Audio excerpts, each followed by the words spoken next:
আমরা যা বলি তারেক রহমান তাই বলেন। আজকে যদি আপনারা ঐক্যবদ্ধ না থাকতে পারেন তাহলে আপনারা এই কথা কি করে বলেন? আমরা তো আপনাদেরকে অসম্মান করছি না। আপনারা আমাদের নবীন প্রজন্ম, আপনারাই তো দেশটাকে গড়ে তুলবেন।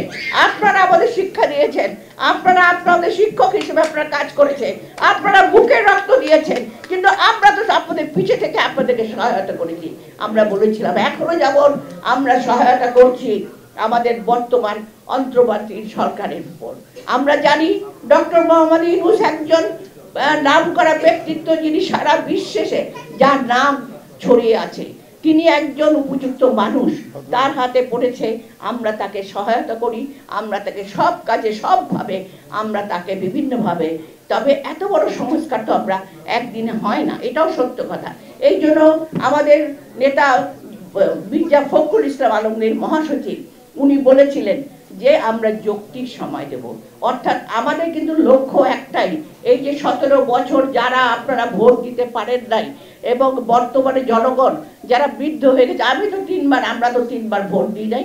আমি তো এখন যাওয়ার পথে, মানে আল্লাহর কাছে যাওয়ার পথে, সেখানে আমি তো ভোট তো দিতে পারলাম না। এই ভোট আগামীতে দিতে পারবো কিনা জানি না। যে জন্য আমরা চেয়েছি জনগণের অধিকার, যদি গণতন্ত্র প্রতিষ্ঠা করতে হয় তাহলে সেই জন্য দরকার হলো একটা নির্বাচিত, জনগণের নির্বাচিত একটা সরকার, যারা জনগণের কাছে জবাবদিহি থাকবে, জনগণের ভোটের মাধ্যমে আসবে।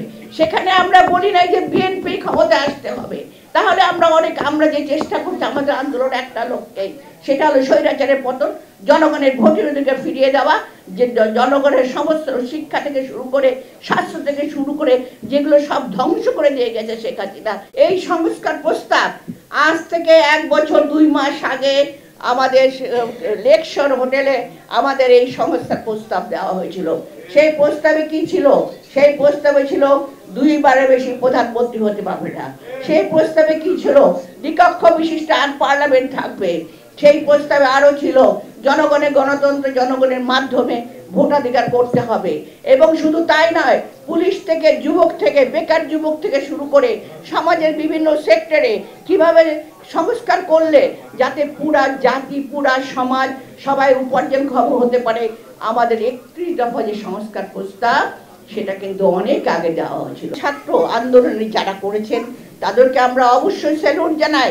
তাদের কৃতিত্ব আমরা তাদেরকে দিচ্ছি, যে কারণে আমাদের রাজনৈতিক দলের অঙ্গ সংগঠনের লোকেরা পিছনে থেকেছে। ওই ছাত্র আন্দোলনের সময় সামনে যায় নাই। আমরা যারা পরিচিত মুখ, আমরা কেউ সামনে যাই নাই। তার কারণ আমরা ওই ছাত্র আন্দোলনের ওদেরকেই আমরা বাহবা দিয়ে ওদেরকেই আমরা কাজ করি।